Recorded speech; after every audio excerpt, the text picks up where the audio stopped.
Hey everybody, welcome back to my BakeLikeAPro YouTube channel. So in my video here, I am using a microplane zester, and it creates a very small zest.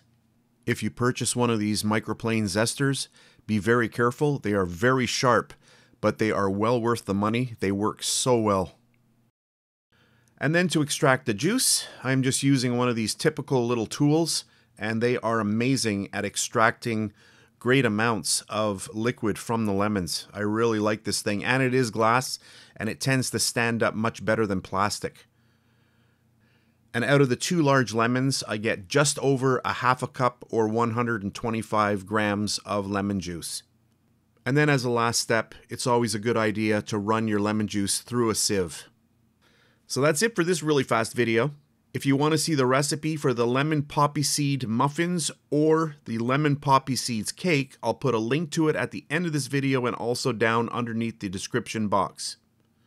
So that's it for today. Thanks very much for watching.